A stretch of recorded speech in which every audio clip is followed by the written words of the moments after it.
reaction. LJ with cartoons, high facts you never believe. All her final food, she was low-key conniving. And then this guy Benji out here taking Cartoons. They're what all childhoods are made of. However, childhood we made all of have to grow up. people that And make one thing them life teaches grow us up is that not to everything be is as it seems. everything Cartoons that included. adults So would. today we'll be uncovering some hidden truths ranging from the practical secrets of animation that will blow your mind to the peculiar reasons why definitely the blow my Simpsons are mind. yellow. And things We'll that I also probably check out might the the adult only jokes one you to missed see. in SpongeBob and a sprinkling of very sinister theories and interpretations that, fair warning, may just ruin your childhood favorites forever. So stick with me as I reveal some of the craziest and darkest cartoon secrets you won't believe are true. How dark it gonna get? Cause I don't want this to actually ruin my childhood and then make me don't want to watch it ever again. Since debuting in 1989, The Simpsons has certainly earned its place in pop culture's Hall of Fame. With a perfect mix of relatable family life moments and hilarious satire, even predicting the future at times, The Simpsons is seemingly a fountain of eternal entertainment. Needless to say, in its long-running history, a few strange mysteries have arisen, with some remarkable theories attempting to explain them. For instance, the question of who Ralph Wiggum's real dad is. But Chief that's what I really want to understand. Who is Ralph Wiggum's real father? Everybody knows that it's Chief Higgins, but is Chief Higgins really his father? Or is Chief Higgins hiding something that he don't want to tell nobody? Wiggum is Ralph's dad, I'm sure you're exclaiming. But you just might be wrong. What? I mean, think about it. The How? two of them bear virtually no resemblance. Sure, Ralph has similar features to his mom Sarah, such as her eyes and nose, but he seems to have inherited none of Chief Clancy's ruggedly handsome good looks. The question is, if Wiggum isn't Ralph's father, then which Springfielder is? Well, for a while now, fans have had one gentleman caller on their radar. Eddie, Chief Wiggum's colleague. And it makes sense, both he and Sarah would be naturally acquainted, not to mention that Eddie and Ralph have strikingly similar hairdos. But of course, this is all just conjecture, right? Well, until recently, yes. But in season 34, episode Lisa the Boy Scout, the show writers actually addressed the rumors. I know Eddie is Ralph's father. Look at the hair. Look at the hair. No, Clancy, I swear to you, it's not true. My son's breath smells like cat food. Okay, you got me. So there you have it. Eddie is, in fact, Ralph's dad. Seems like Sarah has some explaining to do. But wait a moment. It turns out the clip we just saw is from an episode that, according to the Simpsons wiki, isn't actually considered canon. Meaning it was purely a self-aware throwaway joke. So right now, the mystery seems to be officially unresolved. Hold on. I thought he would ask the father. So you tell me it wasn't canon to actual Simpson movie? Oh, you're stupid. Fortunately, for some peace of mind by contrast, there's no denying that my dad is my dad. We're identical. Tricks of the trade. By their very nature, cartoons aren't intended to be realistic. I mean, how many grand pianos have you been crushed by lately? Yeah. How many grand pianos that we've been crushed? How many times that we end up killing ourselves and then come right back to life? Just take notice of your favorite cartoon characters. Chances are they only have 4 digits. There surely must be a reason for this, no? Well, around the early 20th century, when animation was still new, it was a very costly process. In fact, adjusted for inflation, Disney's 1928 7-minute short, Steamboat Willie, cost over $87,000. $87,000? Now, granted, Pixar movies nowadays cost as much as $100,000 per minute. Yeah, I know. I should know. Pixar cost way more than what Disney resources available now than it did back in the Steamboat Willie days. Back then, Disney animators had to be thrifty. They realized that drawing just one less finger saved a ton of time. which in turn saved heaps of moolah. Oh, it's This cost effectiveness is part of the reason why classic cartoons look like, well, cartoons. Realism was just far too arduous and expensive, so characters were aesthetically simplified. Because look, you gotta think, when you doing cartoon, doing 5 fingers on cartoon, it's like way more work than doing like a Pixar type movie that like princess type movie and stuff like that.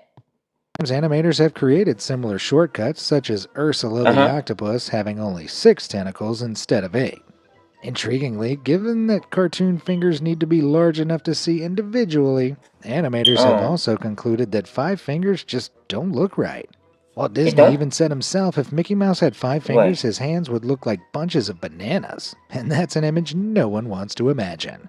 That's why speaking of Mickey's Mickey only hands, got what is 4 the deal fingers. with those That's gloves? why everybody What's he hiding? always have Hidden only hand 4 tattoos? fingers. Concealed magical ice powers?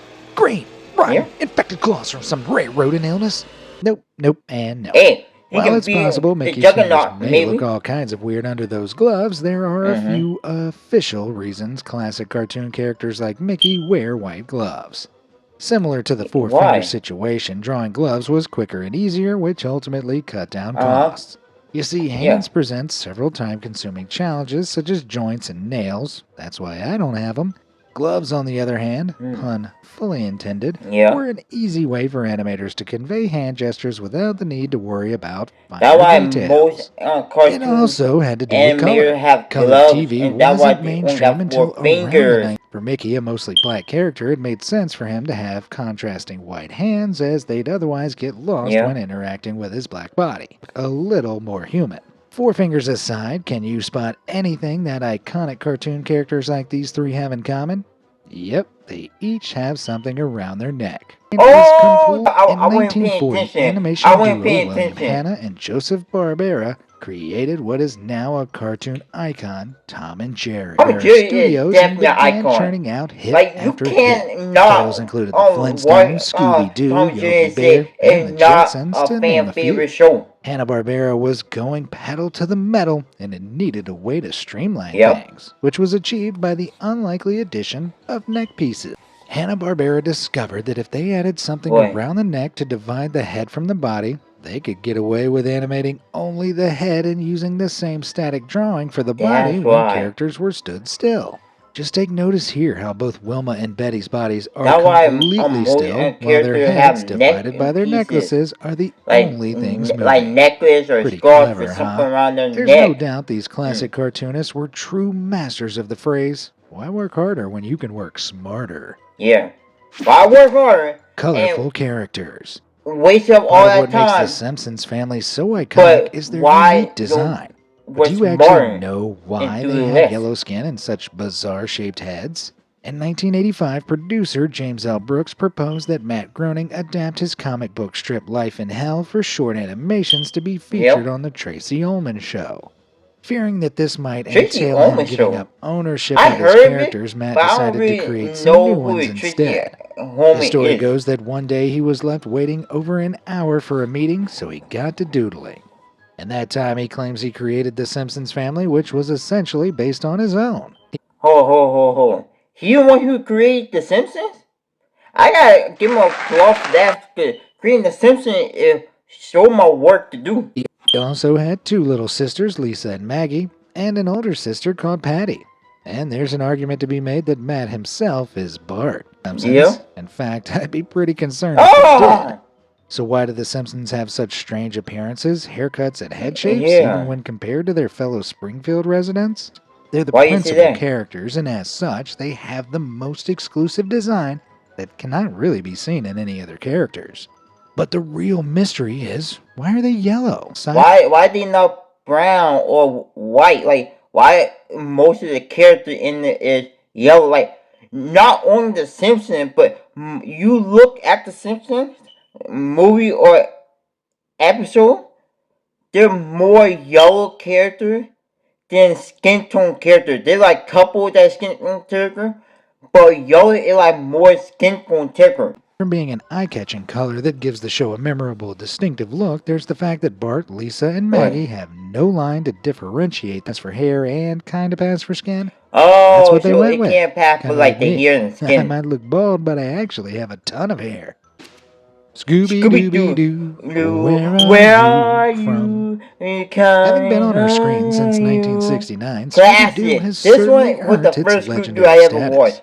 And In I this time, it's still had like countless that series, Scooby. movies, And and I know spin-offs, what. which See, have I know all what's added to the The rich new one, Scooby lore. I never really got And they've into all it been yet. pretty darn I entertaining. do That gotta watch recent the new Velma show Scooby-Doo aside, of course, and stuff. but we won't mention that. But did you know the 2010 spin-off series Scooby-Doo Mystery Incorporated revealed perhaps the biggest plot twist of the entire series? In the What? series, it's officially revealed that Scoob is actually an Anunnaki. What's that, you say? What? Well, in this show, the Anunnaki are a race of extraterrestrial creatures, some of which are good, while others are pure evil and want to destroy the world. During a cosmic event known as Nibiru, which occurs every few thousand years, the barrier between the Anunnaki's world and our own grows weak, enabling them to visit Earth. Interestingly, the Anunnaki have no physical form of their own, so when they do visit Earth, they inhabit the bodies of various animals, which explains sentient, ancient, and mythological creatures. And what do we do? I get it. Yep. In the I get it lore now. of the 2010 series, Scooby-Doo is literally an interdimensional He alien. possessed. Scooby So and while we really might be safe to possessed. assume that our old pal Scoob is one of the good Anunnakis, we cannot be sure he's not one of the evil ones who's secretly plotting to destroy the world.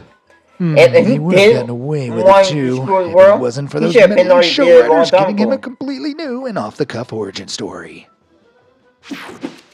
Secret siblings. Modern Disney films are loaded with Easter eggs in the form of covert clues and references to past and upcoming movies. These are usually found lurking in the background and, to the untrained eye, normally it is in the background. As a result of some of these Easter eggs, diehard fans often theorize that certain movies must exist within the same timeline. And to start us off, I feel a song coming on. Let it go! Thank you. Anyway, if you couldn't tell, in the film we see Elsa and Anna's parents go on a ship voyage where they ultimately meet their demise. But while we're led to believe that Elsa and Anna's parents died at sea, that might not be the truth. According to a popular theory, they actually washed ashore on a jungle island. There they would have a little boy and start a new life. Alas, though, they would eventually be tragically devoured by a leopard, leaving their defenseless baby orphaned. But then, in a crazy twist of fate, the baby would be raised by apes! This don't make no sense. Tarzan and Frozen collide together don't make no sense. The parents wash up on like a deserted island and then end up having a kid and raising that kid and then end up dying by no. It don't tie up together. It don't. Now if y'all think it has to tie up together, then I want y'all drop me in the comment and tell me how it tied up together. It don't make no sense. Frozen and Tarzan don't make no sense how that connect together. I mean, just imagine. Hey, Elsa, Anna. You could actually imagine your parents actually survived the shipwreck. Oh, but don't get too excited. They were brutally You can think and believe Good it news, actually though, happened. you have a brother. Bad news, he was raised by apes and is currently flinging his own human waste at your dinner guest. Yikes. Let's move on. Okay. The Pixar Code. Pixar Code. Sticking to the theme of cinema Easter eggs, A113 is perhaps one of the greatest and most exclusive ones there is. If you look close enough in almost every Pixar feature, you'll find this enigmatic code concealed in the depths of CGI. But what exactly does it mean? Well, the answer takes us back to Pixar's origins. The spirit of Pixar was cultivated by names such as John Lasseter, Pete Docter, Andrew Stanton, and Brad Bird, rather a nod to the studio's humble beginnings. So keep an eye out for it in the next Disney or Pixar flick you enjoy. I actually do gotta keep that eye out. The reality of Nemo. Nemo. Okay, so we've all seen Pixar's Finding Nemo. But did you know that Finding Nemo, if it were more realistically based on the real laws of nature, would be far less child-friendly? Real laws of nature. And fair warning, things are about to get kinda horrific. Hey, Marlin and his wife Coral warn were y'all, admiring the it's deep gonna blue. get even, When bam! Out of even nowhere, a barracuda darker. gobbled up Coral. With Nemo born, there was only one thing left for Marlin to do. Become a woman. What? And as Nemo grew into an adult fish himself, his mother Marlin suggested the unthinkable. That it was time for the two clownfish to have some children of their own. Wow. Okay. Must be the worst thing I've ever had to narrate. But technically, in the wild, this is pretty much exactly how it would have gone down. You see, clownfish are sequential hermaphrodites, meaning that they are all born biologically male but can transform to become female to meet the needs of their social hierarchy. Should the group's breeding female really die, as happen? with Coral and Finding Nemo, the former breeding male partner will change sex to replace her and mate with its own male offspring. Yikes. So you gonna make No wonder your why own Marlin kid? was so desperate to find This Nemo. is so Anyone got just Child messed Protective Services up. number? They call 911. We call 911 SpongeBob off on him. Secrets. We call 911. Oh, lives in a pineapple under the sea. Sorry about that. Anyway, since hitting our screens in 1999, SpongeBob SquarePants has become an icon. For example, did you know that the show is actually a big metaphor for environmental issues? Well, that is at least according to one theory. According to online theorists, each character personifies a different aspect of global warming and wider societal issues. Let me explain. SpongeBob, who resembles a human-made kitchen sponge more than the naturally occurring sponges of the sea, represents sea pollution. Meanwhile, Patrick, SpongeBob's incredibly stupid friend, Is mayonnaise an instrument? he is said to represent society's obliviousness to what's going on in terms Instead of of climate actual change and starfish? pollution. After all, he literally and How metaphorically lives under a rock. it even tied into Meanwhile, pollution? money-hungry Mr. Krabs is an embodiment of the big corporations, aka the main culprits of pollution. Hello. Why is all tied into And finally, pollution? perhaps the most relatable SpongeBob character, Squidward.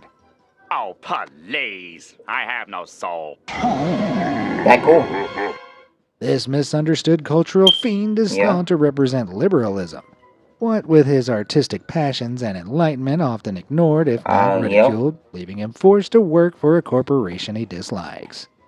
That he really hates. It's all part of the And he really hates this. While this socio-political and ecological commentary is all just theory and not part of the show's canon, there are other hints in the show that might actually corroborate this. For example, just take a look at the houses in Bikini Bottom. I mean, what exactly are they?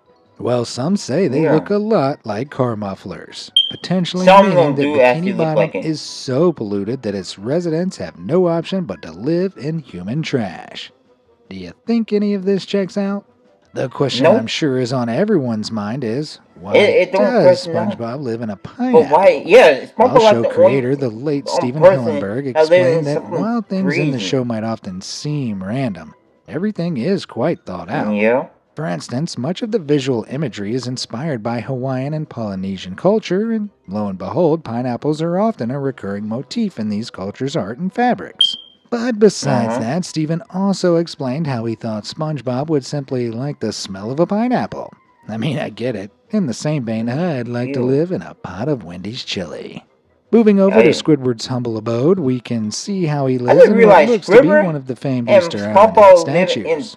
How one of those ended up under the sea remains a mystery. But what is interesting is that Squidward's home probably has a secret underground body. You see, while they're often referred to as just heads, the Easter Island statues actually have buried torsos, meaning our pal Squidward probably has a pretty gnarly basement. If Squidward actually had a gnarly basement, that'd be sick. Squidward's house already looks sick anyway. Like, the outside, not that sick. But when you go inside, bro, it looks like Squidward has so much room inside that house. It's better looking than Patrick, but with Patrick, you can make anything that you want in that house. And you can turn it into anything. It's disturbing. While it might be the town's favorite fast food joint, the Krusty Krab conceals a dark secret. This, what you're looking at right now, is what the Krusty Krab is based on. And do you know what it is? Crab trap. Yep, it's a crab trap. But wait, why would Mr. Krabs, a crab himself, That don't For make no over sense. 20 years now, Plankton and fans alike have yearned to know the Krabby Patty's secret formula. He removed, the recipe states the patty is made from, and I quote, imitation crab meat. Not all that convinced that it's imitation and not the real thing. So is Mr. Krabs a cannibal? Well, there's not enough evidence to say for sure, and the show's producers have more recently claimed Krabby Patties are Mr. actually Krabs is plant-based. actually cannibal But or I not. still don't think I'd be surprised about some say wildly Mr. inaccurate Krabs ingredient killed labeling Pearl from this mom and money-loving used her flesh. crustacean. Would you? Others say he a cannibal and used Disney his deja own vu. kind. Disney's or been known to using fish. reuse the odd idea or two. I mean, being resurrected from the dead via acts of true love is just one of them. Sadly, It no is matter technically how one many of them. times I tried, Snow that old White, Disney trick Cinderella, certainly like didn't how work. many times I seen someone But the die point is, and it's then not just true plot lines love Disney have come recycled. back. Even It's have to be true animation love too. kiss. Don't believe I me? even Take have a to be look. true love kiss to wake up somebody up.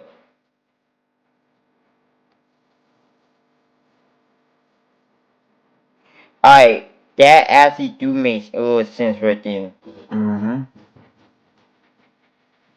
Why? Why it looks so the same? Wait a minute. Pretty mind-blowing. Wait a minute. And while the evidence is there in plain sight, the question is, why? Well, the rumor Why? goes that in the 1970s, when Disney movies like Robin Hood came out, the studio was broke, and recycling old animations was a cheap way to make ends meet. However, while this would have certainly saved some time from designing and but that planning was new movement sequences, it isn't Are the you whole doing the truth. changing the According to character, Floyd Norman, a but Disney you're animator, the making the director of Robin sequence Hood the and same Winnie the as Pooh, the other one. Wolfgang Reitherman, But wanted y'all to just play it changed the safe by using character animation and he the knew develop worked. of the You see, that after Walt died in crazy. 1966, But the studio essentially lost its hey, guiding star. if nobody And, ever well, thought it about showed, doing something like as that, Disney's profits then from their y'all animation y'all features not began true to decline. on career. What Wolfgang was doing was perhaps an attempt to recapture some of the Walt Disney magic by sticking with the old charm. It's kind of like some of the nostalgia-baiting unnecessary sequels we see today, only at least these Disney movies were pretending to be original. Yeah. Not No child-friendly. My mom loves to tell me that I need to stop being a deadbeat and watching kids' cartoons. However, it just so happens that many children's cartoons aren't all that child-friendly. No, Our suspect is our old pal, Mr. Squarepants. Throughout the series, his nautical nonsense has oftentimes resulted in some pretty adult jokes that, granted, went completely over our heads as kids, but watching some those jokes did actually wash away from our head, and we really didn't know about when we were kids. Now are pretty on the nose. I mean, just take a look at this from the Season 2 episode, Your Shoes Untied. Yeah. This one is obvious. And y'all not thinking about it, it's obvious. It is literally obvious you don't tell about this one. Dear God, of course, all we see is a not that fancy hard. anemone. But judging by SpongeBob's sheer panic, we can assume he may have been watching a sea creature's equivalent of a one-handed workout video, if you catch my drift. Probably. Moving on to something equally PG unfriendly, check out this scene from the Season 7 episode, The Play's the Thing. Y'all better show me what better be. I know y'all better didn't get the joke. Let's just say that those were not balloons. Wow, who knew Squidward would look so good in latex? No idea how that one got past the censor, but I suppose the sponge's prophylactics was just enough like balloons to slip through. Admittedly, it's not just the SpongeBob who's been up to no good. Donald Duck, too. And trigger warning, you may never look at him the same way again. Evan's Wide Open Spaces short film is later revealed to be a rock poking through Donald's sleeping mat and beyond. But it's safe to assume that those Disney animators had a good laugh, even if they have just ruined all of our childhoods. But it's not just Donald's unwanted protrusions that make for an awkward moment in a Disney cartoon. Take a look at these sausages in the background of the 1933 Three Little Pigs short. Yep. The three little pigs having a jig, all the while a portrait of their father immortalized in the form of sausage can be spotted in the background. I have a similar portrait of my late grandmother. That's why they had the picture. S'mores, Grandma. Rest in s'mores. That's why they have a picture of Steven. Daddy Daddy Doofenshmirtz. Doofenshmirtz. Now, if you are it's like this millennial theory or is talking older, about is you might not be Doofenshmirtz as really familiar with this next Phineas' one. father Phineas and Ferb was a cartoon not? that first aired on the Disney Channel in 2007 with the premise like being him, two but stepbrothers Phineas who is would the embark only on wild person adventures and that don't look like constructions the father each or the mother. episode. Phineas's head is distinctly triangular. In fact, if you look at both Phineas and Ferb, notice how their silhouettes reference their initials P and F. And while Phineas's triangular head is unique to him, there is one other character with a similar shaped head. Dr. Doofenshmirtz. You know, the show's villain who will stop at nothing to rule the tri-state area. Of course, the initial resemblance might not be striking, but notice how they both not only have triangular heads, but little hair sprouts from the top. Fans have even extended the theory to Candace, Phineas's sister. So I guess for now, Phineas and Candace's dad remains a long-necked triangular mystery. But we know Ferb that it Red, what? blue, and Red, green. blue, green. In the intro Red, to blue, the and green. Powerpuff Girls, we're told that these superhuman gals were created in a lab made from sugar, spice, and everything nice. What the red, blue, and green represent? Right? Is it representing like their emotion side and represent like what they are? Not to mention the all-important chemical eggs, which bestowed them their superpowers. However, behind the scenes, there was actually another source of inspiration, and it came from a Disney classic. The three Powerpuff Girls each have distinctive personalities, booted with their own trademark colors. See, I was right. Red, blue, and green. Like and you know which other famous trio also like share these same colors? See, No, not Alvin and the Chipmunks. The fairies from Sleeping Beauty. Yep, even the Powerpuff Girls' personalities overlap with those of the fairies. There's the sweet one, the energetic one, and tough one. Perhaps you could even theorize that the Sleeping Beauty fairies are the Powerpuff Girls grown up, after traveling through some kind of wacky MCU logic time portal to the medieval times. Stranger things have happened in that show. I mean, their main adversary was a talking monkey, for crying out loud.